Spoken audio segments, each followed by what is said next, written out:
Hey, good morning. Thanks for tuning in to Badgers Heavy Hitters again. So, this morning I want to talk about discipline.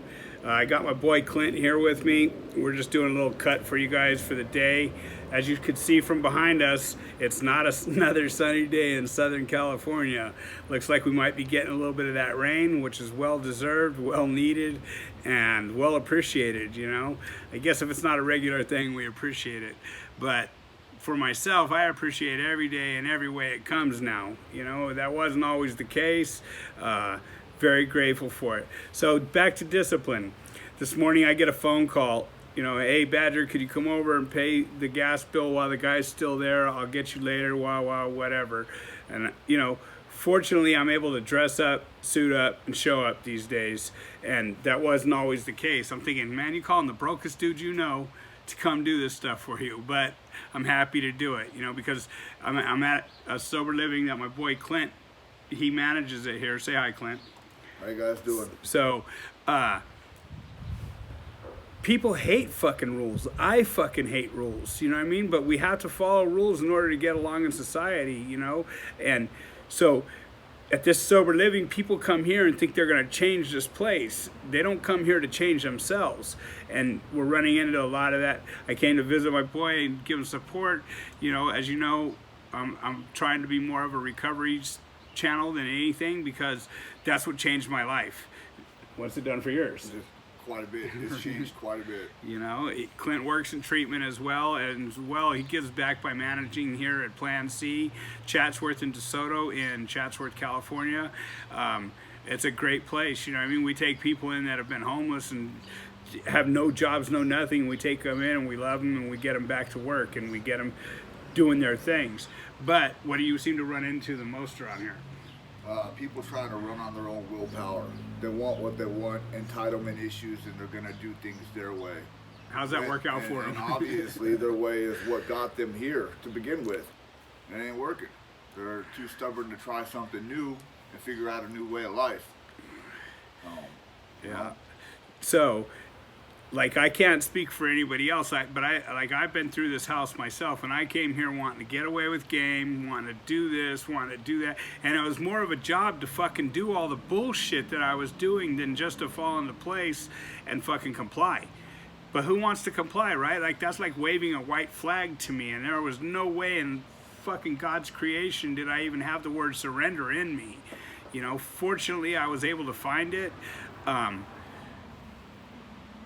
Clint, how does it make you feel when you see the light come on in people's eyes and just start complying around here? You know what I mean? Fucking, that's where the magic comes in for us, right? Yeah, it's actually a good feeling to see someone like my roommate actually get his shit together, start doing everything right, get a job, start. That fool's had 5 jobs in a month, but he gets a job. Every time that job fails, he gets another job, right? Yep. That's initiative, man. That's hunting shit. That's going and getting what you want to go get, to lay around and be slothful, man, it fucking sounded so good today. I was like, it's gonna be a rainy day. I'm gonna eat some soup. I'm gonna catch up on some TV that I never do. I have the morning off, and that was my plan. So you work nights in treatment, right? Yeah, I work knock shift. Nocturnal. Oh, okay, nocturnal. Yeah, that's for all you tweakers. That's tweaker talk, nocturnal. So us heroin addicts, we just got high whenever, I guess, you know what I mean? But, so, at night times when things come to life for these fools, too, you know what I mean? I'm sure you run into some bullshit at the facilities that you're in. So, what kind of behaviors do you see there? Is it similar as to what you see here? Very similar. Yeah. A lot of entitlement issues, a lot of self-seeking motives. They just want what they want, dude. And they want it now. Yeah, they're used to getting everything handed to them on a silver platter. And I see a lot of ungratefulness. You come in from slamming with dope, shooting water out of the gut, out of a toilet, or out of a sewer. You're living in a car, or you're sleeping in a cardboard box, and then all of a sudden you want to come to a treatment center and sleep on a king-size Tempur-Pedic mattress with flat screen in your room, and you want to be ungrateful about the conditions that you have to live in. And having to follow some certain rules and guidelines we have laid out with you. you want to be ungrateful for all that type of stuff when you don't want to take a look in the past and realize where you just came from, sleeping on the streets or in your car, Picking up cigarette butts out the street, you know? wondering where you're going to sleep that night. Acting like you shopping at the grocery store, eating as much as you can. So, oh shit, I forgot my wallet. Like, all this behavior, you know what I mean? Like, it was so much easier for me just to give in, just to fucking surrender, man. Like, I give up. Fucking, I can't do this on my own, you know? So here at Plan C, we generally take the bottom of the bottom. You know what I mean? And it's so nice to watch them come to life and start fucking progressing. And next thing you know, they have jobs and they have a girlfriend. But guess what else comes with that? Pride and ego. You know, with pride and ego comes back to homelessness, joblessness, carlessness.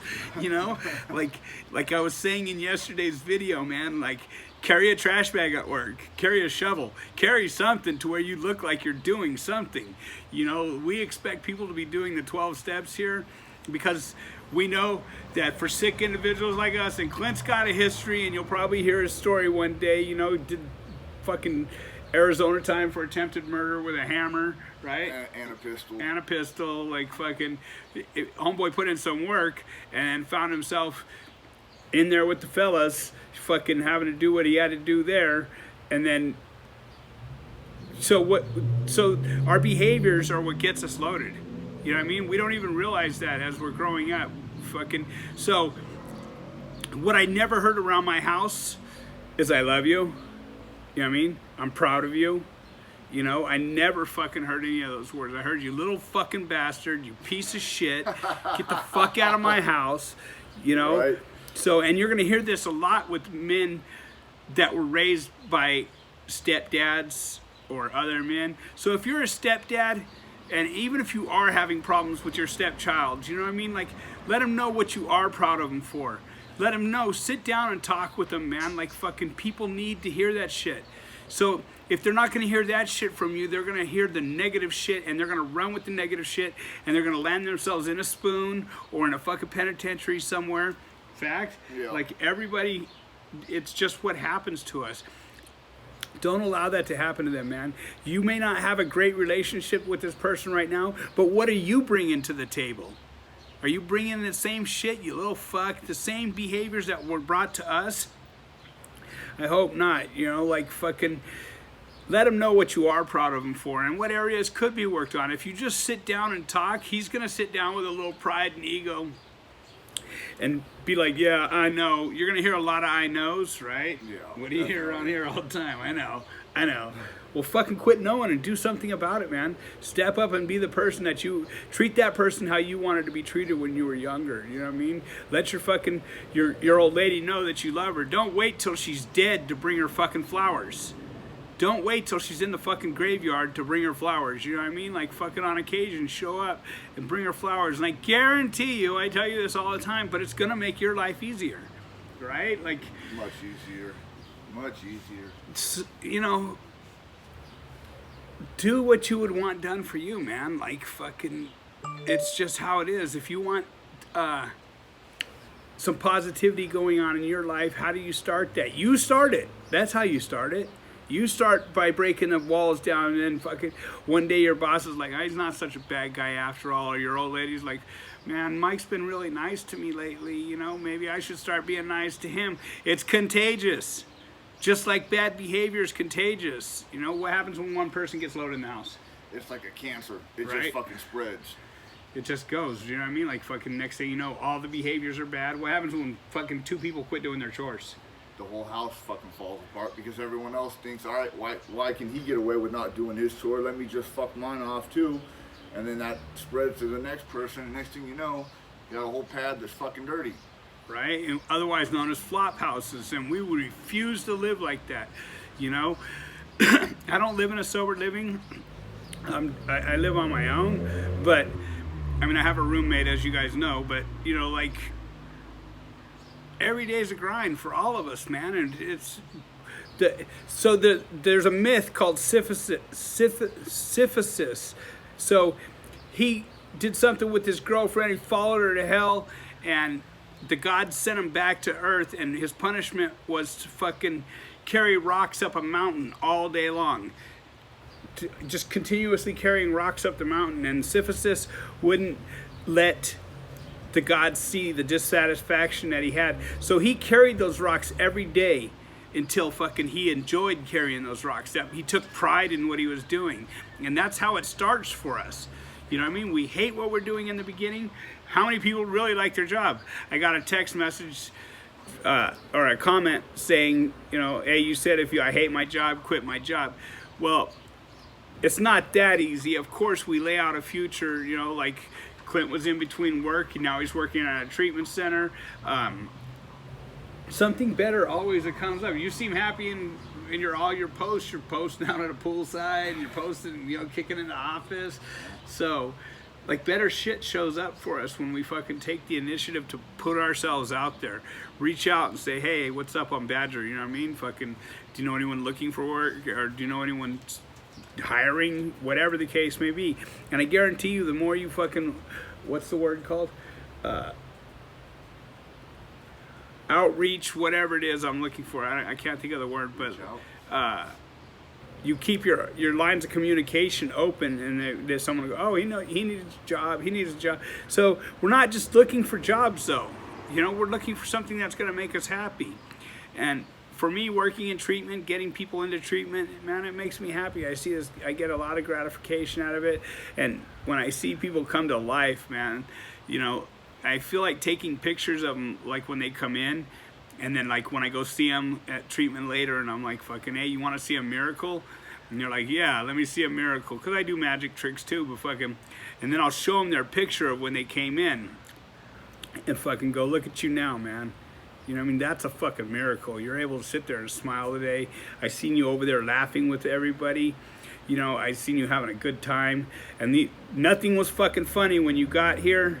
You know, nothing was fucking sociable about you. You know, it happens here too. People coming in, you know. I don't know. I'm so grateful that I surrendered and didn't fucking let prejudice or fucking pride or ego or any of that shit interfere with me finally doing what I was supposed to do, full on surrender, you know. So grateful. You know, you got any gratitude for today? What's some of the things you're grateful for today? I do a gratitude list at least 3 times a week. Yeah, me too. And the first things always on my gratitude list is, 1, I'm grateful for all the positive role models I have in this world that show me what I want to aspire to be like. 2, I'm grateful for the people that are always out there cutting corners, thinking that they're going to get away, Right. sliding through some wormy little loophole or something like that, because it shows me how easily I could slip back into my shit. And 3rd and foremost, I'm grateful for the addicts to go out and sacrifice themselves to the disease, that OD, end up in the hospital, or just fucking totally fuck their life off. I'm grateful for those 3 things. The last one because it shows me that my disease is out there alive and well, just waiting. So we die steadily. Believe that. We hear about deaths on a regular basis. Yeah. Working in treatment, like my old counselor, just rest in paradise, brother. He just died yesterday. He died clean, but he died of liver failure. So he didn't take care of himself when he got clean. You know, and he started doing the work, but he didn't want to face all these fears. And we're talking 34-year-old liver failure, bled to death, inner bleeding. You know, it's just crazy. We die regularly, man. You know, rest in paradise, AJ.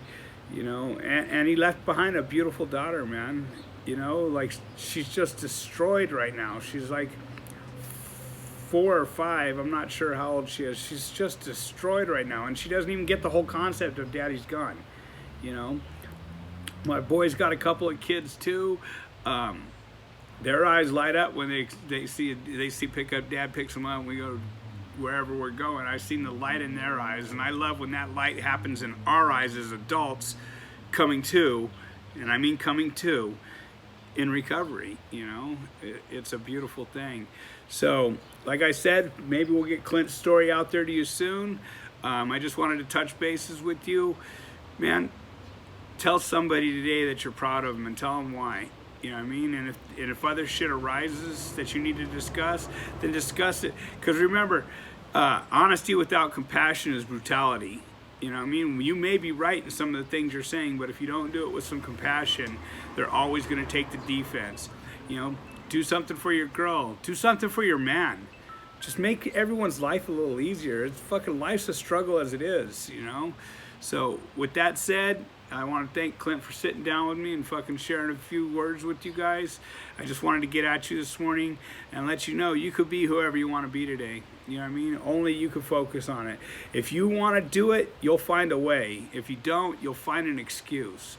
Remember, fucking, some people want it to happen, some people need it to happen, but heavy hitters make it happen. Thanks for tuning in.